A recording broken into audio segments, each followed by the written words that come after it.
వల్లంనేని వంశీ ప్రస్తుతం జైల్లో ఉన్నారు. ఆయన బయటకి ఎప్పుడు వస్తారో ఇంకా క్లారిటీ లేదు. లేదంటే ఎన్ని రోజులు ఉంటారో కూడా జైల్లో క్లారిటీ లేదు. వస్తారో లేదో అయితే మాత్రం తెలీదు. పీటీ వారెంట్లు, కేసుల మీద కేసులు, మళ్ళీ అరెస్టుల మీద అరెస్టులు, ఆయనకి మళ్ళీ రిమాండ్ పొడిగించడం ఇవన్నీ జరుగుతాయి. అయితే బయటకొచ్చిన తర్వాత రాజకీయం ఎలా ఉంటుంది అనేది ఇక్కడ చర్చ. వాస్తవానికి ఇప్పటికే గన్నవరానికి సంబంధించి వైసీపీ మరొక ఇన్ఛార్జినైతే నియమించే ప్రయత్నం అయితే మొదలుపెట్టేసిందట. వాస్తవానికి అరెస్ట్ అయిన తర్వాత మొదట్లో జగన్మోహన్ రెడ్డి ఒకసారి వెళ్ళారు, పరామర్శించారు.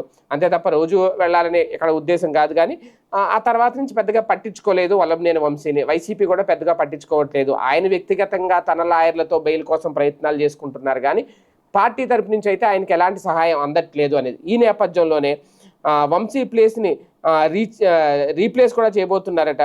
సీనియర్ నేత దుట్ట రామచంద్రరావు కుమార్తెకి ఇన్ఛార్జ్ బాధ్యతలు అప్పచెప్పబోతున్నారు గన్నవరానికి సంబంధించి అనేది కూడా టాక్ వినిపిస్తుంది.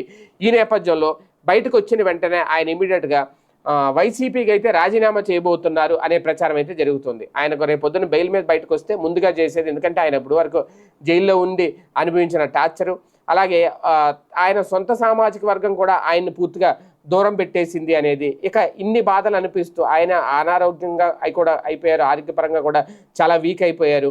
ఇటువంటి నేపథ్యంలో ఇక రాజకీయాల్లో ఆయన ఉండాలనుకుంటారా లేదా అనేది ఒకటి. ఒకవేళ ఉంటే మాత్రం వైసీపీలో అయితే ఉండరు.